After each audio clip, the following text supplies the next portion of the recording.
नमस्कार। The Bihar teacher history maker मेरा mobile मेरी शिक्षा में मैं रीता कुमारी फ्रॉम सुपौल एक बार फिर से उपस्थित हूँ क्लास 10th की बायोलॉजी लेकर। अभी हमारा चैप्टर पोषण चल रहा है। पिछली वीडियो में हम लोगों ने चर्चा किया था कि पौधों में पोषण कैसे होता है। आज हमारा चर्चा का विषय है अमीबा में पोषण। अमीबा में पोषण कैसे होता है। तो अमीबा के बारे में आप लोग चिर परिचित हैं, पहले से ही जानते हैं, फिर भी एक नज़र हम लोग देख लेते हैं कि अमीबा क्या है। अमीबा एक फ्रेश वाटर यूनिसेलुलर ऑर्गेनिज्म है जो कि मीठे जल में पाया जाता है। तो अमीबा एक सरल प्राणी संपोषी जीव है। यह एक कोशिकीय एवं अनिश्चित आकार का होता है। उत्पाद के बनने के कारण इसके शरीर का आकार निश्चित नहीं रहता है। इसके शरीर में पोषण के लिए कोई विशेष रचना नहीं होती है। उत्पाद के मदद से ही यह भोजन ग्रहण करता है। तो अमीबा में होलोजोइक टाइप ऑफ न्यूट्रिशन पाया जाता है, जिसकी इस टाइप के न्यूट्रिशन की चर्चा हम लोग पिछले वीडियो में कर चुके हैं। और यह मीठे जल में पाया जाने वाला एक कोशिकीय जीव है। इसके बॉडी सरफेस से समय के अनुसार, ज़रूरत के अनुसार आउटर प्रोजेक्शन निकलते रहते हैं। एक तरह के उभार निकलते रहते हैं जिन्हें कूटपाद कहते हैं या सुडोपोडिया कहते हैं। इसी कूटपाद के मदद से यह अमीबा प्रचलन भी करता है और भोजन को पकड़ने का काम भी करता है। अब अमीबा का भोजन किस टाइप का होता है या किन किन चीज़ों को यह अपने भोजन के रूप में लेता है। तो शैवाल के छोटे छोटे टुकड़े, उसके बाद बैक्टीरिया, डायटम्स, एक कोशिकीय अन्य छोटे एक कोशिकीय जीव और कुछ मृत कार्बनिक पदार्थ के टुकड़े भी यह भोजन के रूप में ग्रहण करता है। अमीबा में पोषण मुख्यतः 3 चरणों में पूर्ण होता है। आमतौर पर हमारे ह्यूमन बींग्स में 5 चरण में कंप्लीट होते हैं, पर अमीबा में पोषण 3 चरणों में पूर्ण होता है। अमीबा में पोषण के लिए कोई खास ऑर्गन सिस्टम नहीं है, क्योंकि यह यूनिसेलुलर ऑर्गेनिज्म है, एक ही कोशिका का बना होता है, इसलिए इसमें ऑर्गन सिस्टम डेवलप नहीं है। अमीबा में जो 3 चरणों में पोषण पूर्ण होता है, पहला चरण है अंतर्ग्रहण, उसके बाद पाचन और तीसरा चरण है बहिष्करण। अंतर्ग्रहण का मतलब है भोजन को ग्रहण करना, इनटेक ऑफ फूड पार्टिकल्स।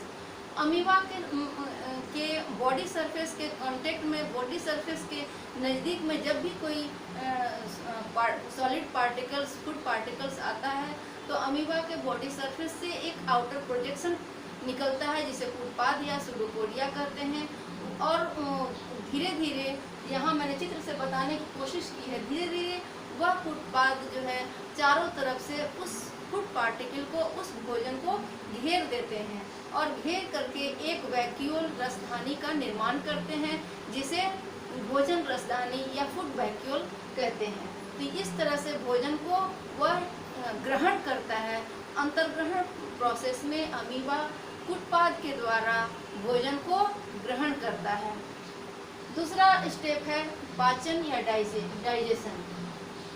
अब जब फूड वैक्यूल या खाद्य रसधानी बन जाती है, तो वहाँ से एक तरह के एंजाइम का स्राव होता है और यह एंजाइम सॉलिड पार्टिकल्स को लिक्विड में कन्वर्ट कर देता है। और इस लिक्विड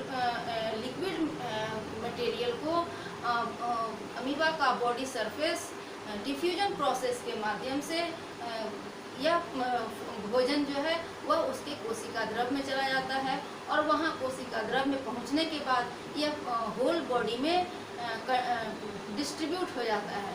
तो इस तरह से भोजन का पाचन यहाँ कंप्लीट होता है। उसके बाद तीसरा स्टेप है बहिष्करण या एक्सक्रीशन। अमीबा के बॉडी में किसी तरह का कोई आउटलेट नहीं होता है एक्सक्रीशन के लिए। अपचे पदार्थ को बाहर निकालने के लिए किसी तरह का कोई आउटलेट नहीं होता है। जहाँ आवश्यकता होती है, बॉडी के किसी भी भाग से,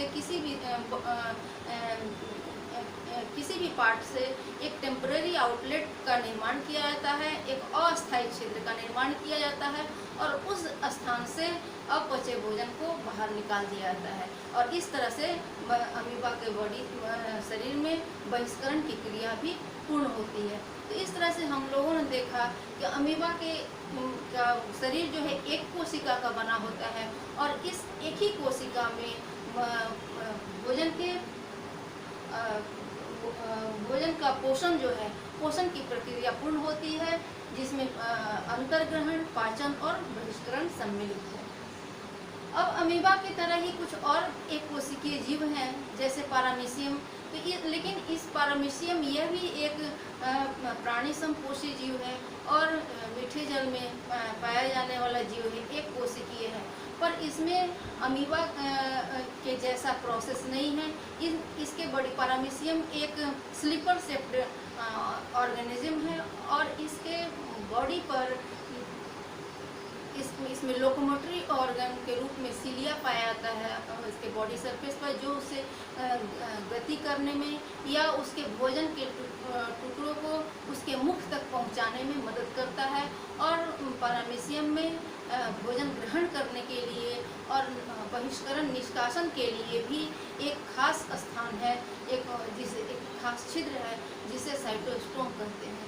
इस तरह से अमीबा में पोषण को हम लोगों ने देखा। अगले वीडियो में हम लोग देखेंगे कि ह्यूमन बीइंग्स में कैसे पोषण होता है। आज के लिए आज का लेसन यही समाप्त होता है। फिर अगले वीडियो में हम आगे की चर्चा करेंगे। तब तक के लिए नमस्कार, थैंक यू।